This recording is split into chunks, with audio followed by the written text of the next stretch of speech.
Bonjour tout le monde, c'est Margot, j'espère que vous allez bien, perso moi ça va. Du coup aujourd'hui on se retrouve pour un nouvel épisode et aujourd'hui je suis de retour pour vous parler d'un drama très particulier et je ne serai pas seule. Hello! C'est Tati Queen aujourd'hui. Yes.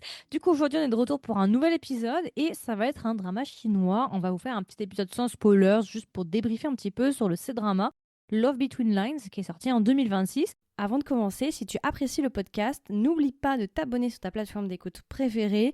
Et si tu as quelques secondes, une note de 5 étoiles sur Spotify ou bien un review sur Apple Podcast aide énormément le podcast à être recommandé à d'autres passionnés drama. Merci beaucoup à toutes les personnes qui laissent des notes et qui laissent des commentaires. Et maintenant, place à l'épisode. Et à ma plus grande surprise, c'est le premier drama que je termine avec cet acteur masculin. Oui, c'est un miracle. Je pense que c'est un marqué d'une pierre blanche. De toute ma vie, c'est le seul drama où j'ai pu le terminer. Incroyable. Je n'aurais jamais C'est pensé. pareil pour moi, Ah ouais.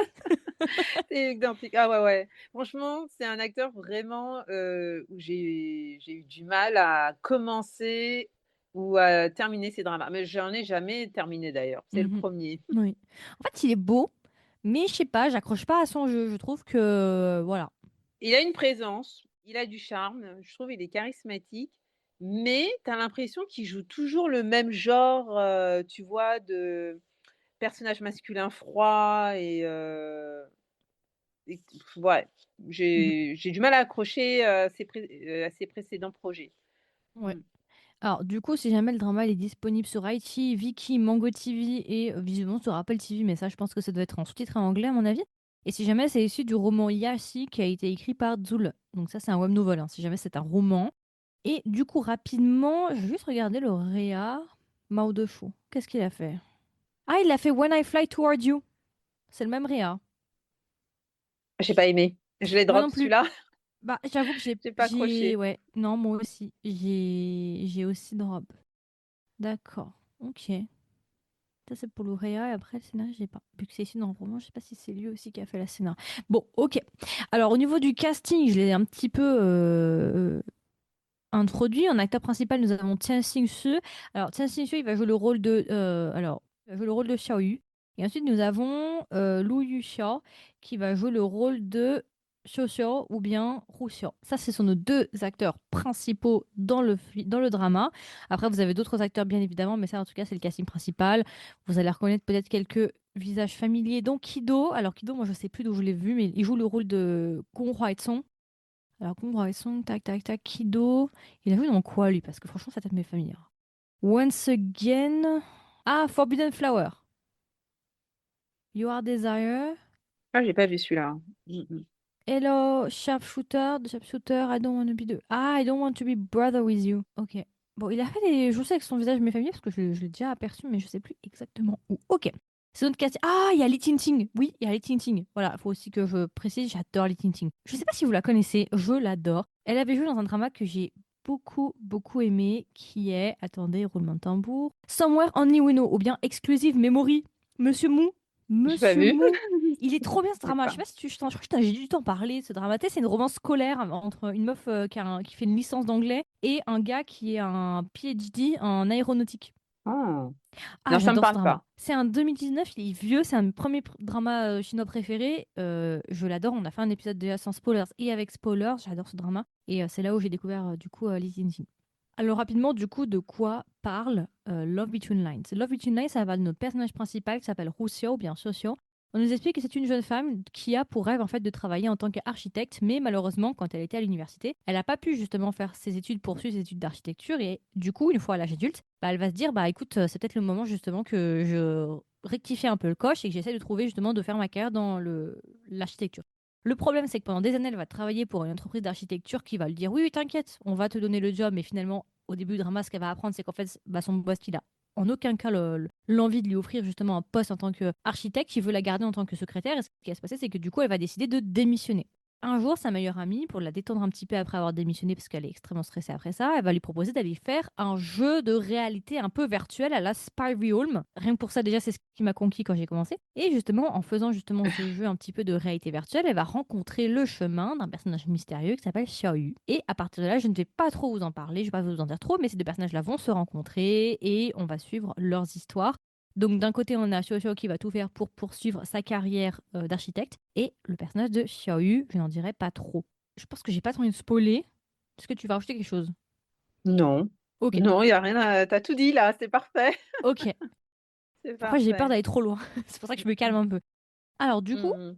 qu'est-ce que tu en as pensé? Un point positif, point négatif, dis-moi tout, sans spoiler. Alors, moi, ce que j'ai beaucoup aimé dans ce drama, c'est que quand même, je crois qu'il est sorti en début d'année, hein, c'est ça? En Ouais. début d'année et c'était vraiment un drama qui était sympa à regarder parce qu'il y avait, de bonnes vibes. Voilà, moi, c'est ce que j'avais vraiment, apprécié dans ce drama, c'est ce qu'il dégageait, la douceur aussi. C'est pas un drama qui révolutionne le genre, hein, ça, c'est clair, mais il est sympa, il est agréable à regarder. Le petit plus dans cette série, c'est, le jeu virtuel, parce que ça nous a permis de voir, les personnages qui, naviguent entre 2 époques, de nos jours et je crois c'est l'ère républicaine et ce que j'ai apprécié aussi, c'est le cast. Donc pour moi, tous les acteurs, ils étaient bons. Moi, c'est vraiment l'actrice, Lu Yu-xiao qui interprète, le personnage, je crois, de Yu Xiao qui m'a donné envie de regarder Love Between the Lines. Moi, je l'ai adorée dernièrement dans un autre drama, je ne sais pas si tu l'avais vu, Love in the Clyde Non, je l'ai pas vu. et c'est elle qui a joué aussi dans My Journey to You. Tu l'as pas vu? Et My c'est Journey elle to qui a You, joué ouais, aussi je l'ai dans vu. My Journey to You. Mhm.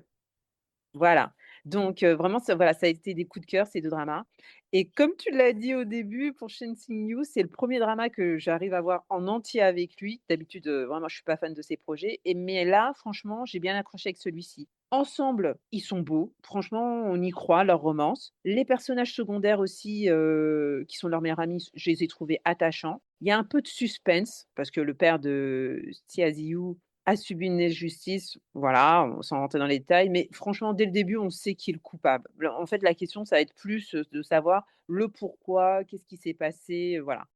Ce que j'ai moins apprécié et je pense que c'est ce qui est beaucoup revenu aussi, c'est la lenteur du drama. Moi, ça Ouais. me gêne pas en général, mais là, c'est vraiment, la question se posait: «Est-ce que c'était vraiment nécessaire?» Je peux comprendre, hein, puisque l'idée, c'était de voir une personne en reconstruction et ça allait pas se faire comme ça du jour au lendemain, donc on la voit passer par différentes phases, ce qui peut peut-être expliquer la lenteur, du drama. Mais moi, comme je l'ai regardé en cours de diffusion, ça va. C'était 2 épisodes par jour, donc ça se regardait facilement, quoi et qu'est-ce que j'allais te dire? Heu Ouais, je sais pas si je l'avais regardé après, en une seule fois, je pense que sûrement j'aurais avancé sûrement, des passages, mais là, franchement ça le faisait, quoi. Donc le début, ça met, du temps à se mettre en place, mais voilà et puis les derniers épisodes aussi, j'ai trouvé que certains étaient longs. Franchement, c'est un drama qu'on aurait pu je pense alléger facilement peut-être de 6 épisodes et il y a des intrigues qu'on aurait aimé, qu'elles soient, moins longues. Donc voilà, grosso modo, c'est ce que je dirais sur ce que j'ai apprécié et moins apprécié sur, ce drama. Alors, tu viens de dire que tu l'aurais supprimé, enfin, t'aurais supprimé 6 épisodes. Moi, j'irais plutôt à dire, je l'aurais divisé en deux. En Personnellement, 2? moi, C'est-à-dire? 6, bah, moi, j'aurais divisé par deux les épisodes. Dans J'aurais quel fait, sens? j'aurais fait 14 épisodes. J'aurais coupé. J'aurais enlevé Ah, beaucoup là de remplissage. mmh. Si j'étais moi qui s'occupais du montage dans la prod, là, c'était moi en post-prod qui s'occupait du montage, je peux te dire que je l'aurais divisé par deux. Ça aurait été un drame en 14 épisodes. Oui, parce qu'il fait 28 Ouais. épisodes, hein, c'est Ah ouais, ça. j'aurais Mmh. facilement, il y a déjà 14 épisodes de trop. Moi, ce qui m'a attiré sur ce drama et ce qui m'a fait venir, c'est l'aspect justement, Mmh. cette réalité un peu virtuelle, un petit peu à la Spy Home que j'adore, ce côté un peu jeu vidéo, monde nouveau. En fait, c'est ça, moi, qui m'a harponné. Mmh. Et du coup, je me suis dit, ah bah d'accord, c'est cool et tout, ça va, on retrouve un peu l'univers de Spy Home, bah oui, quoi, j'y vais rester. Sauf qu'en fait, cet aspect-là, je tiens à le dire aux personnes qui nous écoutent, qui vont sans doute se faire harponner par ça ne représente même pas Mmh. 10% du drama. En fait, la grande majorité du drama, ça se passe dans notre réalité actuelle. C'est un drama vraiment très terre à terre, slice of life, tranche de vie. Et en fait, cet aspect un peu jeu vidéo, c'est vraiment du fond une fois de temps en temps pour ponctuer l'histoire. Donc ça, attention, pour celles et ceux que ça a attiré, n'espérez pas que ce soit la totalité du drama comme ça, parce que ça ne sera pas. Et ça, je trouve ça dommage, parce que franchement, Bah, moi, c'est ce qui me plaisait le mmh, plus.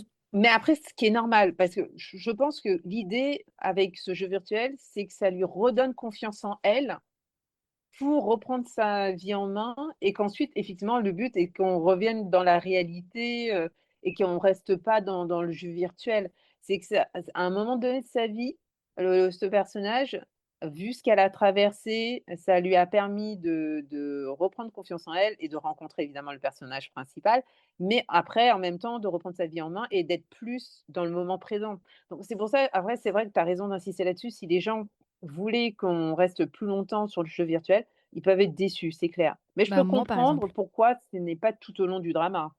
Bah, tu vois, alors moi, par exemple, franchement, je vais être honnête, je trouve que finalement, cette histoire est très banale. En fait, moi, je ne pensais pas que ça allait parler de tout ça, en Oui, fait. Moi, je pensais qu'on allait plutôt sur un drama un peu surnaturel et tout. En fait, je pensais pas du tout qu'on passerait sur un truc en mode, bah voilà, on va suivre, c'est une slice of life. Moi, en fait, je m'attendais pas à ça, en fait. Je oui, pensais oui. vraiment que Ouais, l'essence ouais. du drama, c'était le jeu vidéo. Tout se passe dans le jeu vidéo. Elle va essayer de rencontrer ce gars, mais elle n'arrive pas à le rencontrer.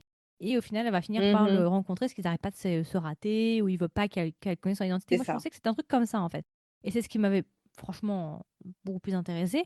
Donc j'avoue que finalement, c'est redescendu sur quelque chose de beaucoup plus terre à terre, j'ai envie de dire, et ça m'a un peu déçu. Mais bon, j'avais déjà commencé, là ça s'appelle un effet psychologique qui est le coup perdu. J'avais déjà investi énormément mon temps, donc je me suis dit, allez, on va continuer, ce que j'ai fait. Donc c'est pour Mmh. ça que je dis, c'est un drama malheureusement qui a trop de remplissage. Le couple secondaire, t'as un des personnages, j'étais sûre qu'il a fait ce qu'il a fait, qu'il allait faire. Enfin, c'était dès l'épisode 3 j'ai vu sa tête, je me suis dit, bon, Oui, toi, je sais. Voilà. Je parle du on second lead. sait. Enfin, non, je parle du couple secondaire. Enfin, j'en dirai pas trop. Ah Euh, d'accord. En règle générale, je trouvais qu'il y avait vraiment trop de remplissage malheureusement et je pense que le drama aurait été beaucoup plus dynamique si on avait fait, allez, soyons gentils, 16 épisodes. Allez, j'en rajoute 2, je suis sympa. Les épisodes de fin, c'est pareil, c'est des épisodes de résolution, c'est on finit le papier cadeau, on met un joli Oui. nœud et on le met sous le sapin. C'est vraiment la fin, les 3 derniers épisodes là, c'est vraiment juste ça en fait. Donc voilà, après c'est classique, c'est ce qu'on retrouve généralement dans les dramas, c'est de la tranche de vie. Il y en a qui vont me dire oui, mais tu t'attends à quoi Margot, c'est de la tranche de vie. Ouais, mais je trouve quand même que ça bat un peu de l'aile, quoi. C'est-à-dire que le problème, c'est qu'il y a tranche de vie et tranche de vie. Là, franchement, tu vois les trucs arriver à 4 kilomètres. Je me dis, à des moments, franchement, ça sert à rien de faire un suspense alors qu'il n'y a pas de suspense. Personne n'a de suspense dans la salle, tu vois. Pourquoi pas enlever des trucs, quoi. Franchement, Non, après ça aurait après été tu plus t'attaches au dynamique. personnage. Voilà, tu t'attaches au personnage et c'est ce qui te fait rester, pour continuer le drama aussi. Ouais, Pour mais alors voir, dans ces com cas-là, j'aurais voilà. préféré qu'il fasse un script un peu moins prévisible, tu vois. Parce que c'est vrai que Mmh moi, la mh. tranche de vie, enfin, il faut quand même que pour qu'on reste et tout dans l'univers, il faut quand même qu'on ait un petit doute ou qu'on ait un petit truc, tu vois. Là, franchement, dès le premier épisode, Mmh mh. bon, je t'ai dit, en plus, je t'avais envoyé un audio, bon, j'étais à l'épisode 10, je savais déjà à peu près où ça allait aller, c'est un peu dommage. Je trouve que voilà, moi, j'aurais coupé un peu Oui. plus, dynamisé tout ça, ça. Mais après, ça, c'est le défaut de tous les dramas ces derniers temps chinois, enfin, même en Corée maintenant, on y a droit. C'est un problème. Et encore, avant, on était sur des dramas de 40 épisodes, hein. On va dire que ça s'est amélioré, j'ai envie de dire, Ah ouais? contrairement à avant. Non, mais c'est vrai. Oui. Avant, c'était quand même, Mmh voilà. mh. Mais voilà, j'aurais un peu, moi, j'aurais divisé par deux. J'aurais fait un truc beaucoup plus dynamique. Voilà, moi, mon défaut principal, je pense, pour ce drama, c'est vraiment sa longueur. Après, pour le reste, voilà. Ça reste une romance assez classique, je dirais. Oui, c'est clair. Je pense que c'est un choix. C'est un choix, qu'ils ont fait scénaristique de montrer, toutes les étapes de reconstruction comment il s'appelle déjà? De Yu Sûr, sûr. Xiao. Mhm. Ouais, voilà. Et ils auraient pu faire quelque chose de plus dynamique, du style: «Elle se laisse pas abattre», mais voilà, vous verrez, effectivement, elle est, par rapport à pourquoi elle est devenue, assistante au lieu de poursuivre son rêve d'architecte, enfin voilà. Et on voit tout ça, comment elle les reprend en main, comment, elle essaye de changer de vie, donc ça prend du temps. C'est vraiment long. Même la romance, voilà, si vous êtes fan de romance, dites-vous que la romance, elle commence pas tout de suite. Elle prend vraiment du temps aussi. Même quand les personnages, principaux, se rendent compte, qu'ils ont des sentiments l'un pour l'autre, ça va pas se faire tout de suite, donc faut être patient. Mais, elle est agréable à regarder, voilà. Donc, la romance, c'est sympa pour moi, quand même. Ouais. Après, voilà, moi, bon, la romance, j'ai pas trop accroché, j'avoue non plus, parce que franchement, comme je Mmh disais, mh. lui, j'ai quand même beaucoup de mal. Mais voilà, j'ai beaucoup aimé par contre l'aspect jeu vidéo. Ah, franchement, là, j'étais à fond. Parce que j'aime beaucoup The Spy Room. Mais voilà. Oui, quand il incarnait son personnage dans le jeu Ouais, virtuel. ouais, j'adorais. Et bah franchement, je trouve que c'est là où il avait le plus de charme et de charisme et c'est là où j'avais le plus envie de regarder. Mais tu sais qu'il a fait un drama de cette ère républicaine. Republicanera, ouais. C'est Ouais, ça. ouais. Je l'ai pas regardé. J'ai vu que les reviews étaient très bonnes. Je crois que c'était avec Zhu Ye, je suis pas sûre, l'actrice.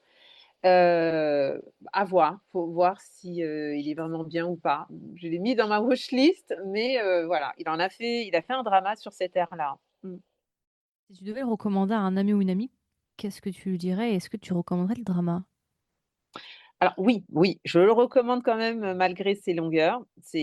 Pour moi, c'est un drama que j'ai apprécié. Si vous aimez les office romances, avec un slow burn, vous savez, le mal lead qui est froid, qui devient mielleux après en tombant amoureux, voilà, la série, elle va être pour vous.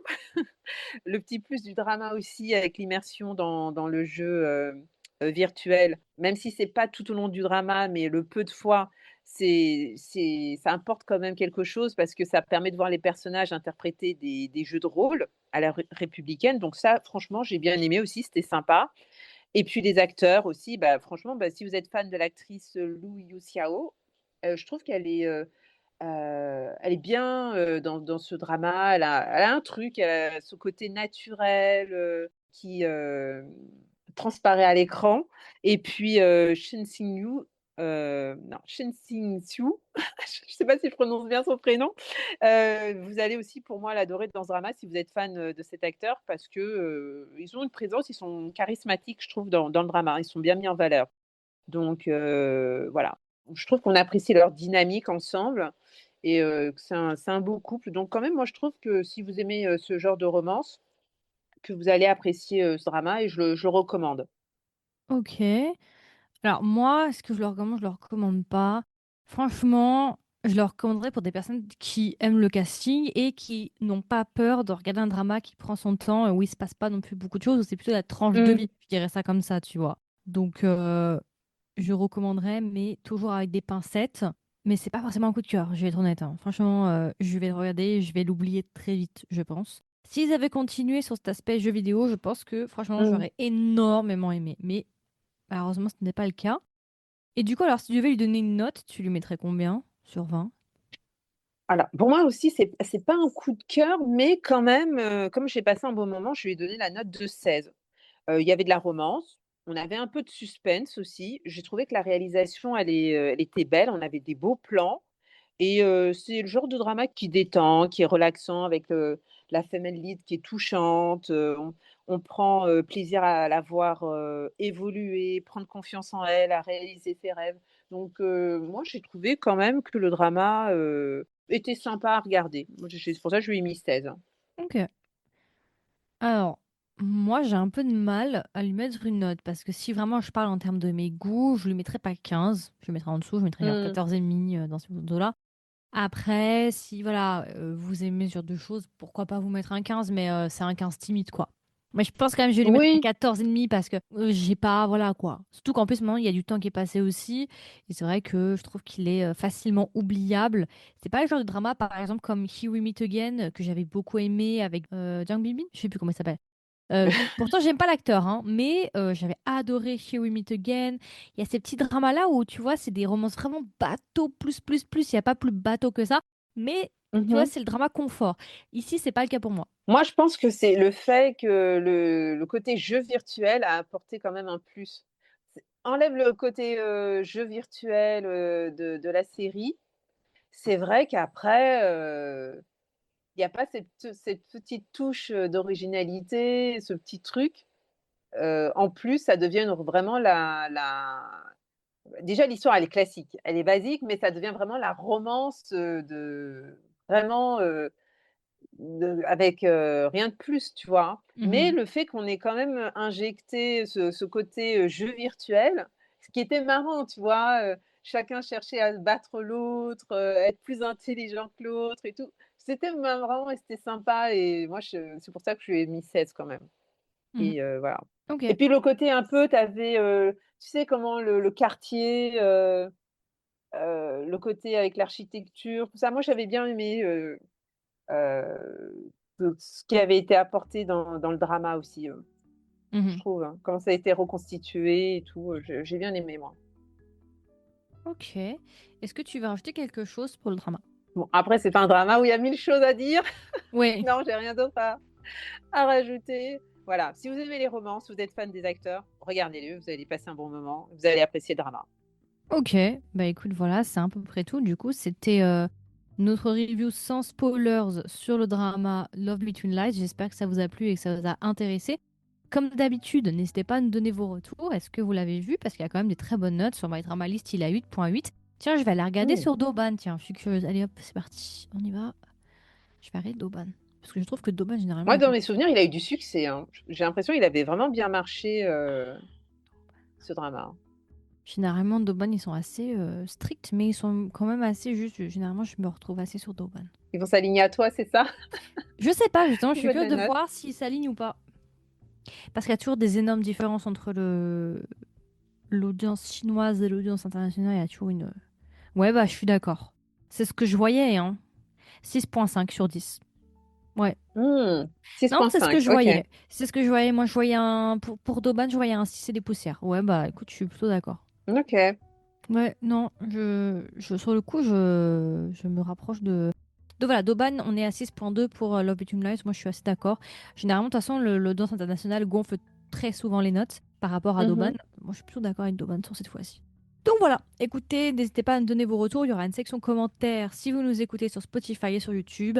Si jamais vous voulez être au courant des dernières sorties du podcast, n'hésitez pas à vous abonner sur votre plateforme d'écoute préférée. Comme ça, vous aurez une notification dès qu'un nouvel épisode sort. Et puis si jamais vous voulez aider le podcast et me soutenir, n'hésitez pas à laisser une note. Donc soit un nombre d'étoiles sur Spotify ou bien un review sur Apple Podcast. Et une fois de plus, du coup, bah merci, merci à toi d'être venu sur cet épisode-là. De toute façon, Avec plaisir. on va faire là un autre épisode juste après. C'est un registre un peu différent, même si ça reste de la romance. Et voilà, on vous souhaite une agréable journée ou une agréable soirée. Et on se dit à la prochaine pour un nouvel épisode. Bye bye. Bye bye.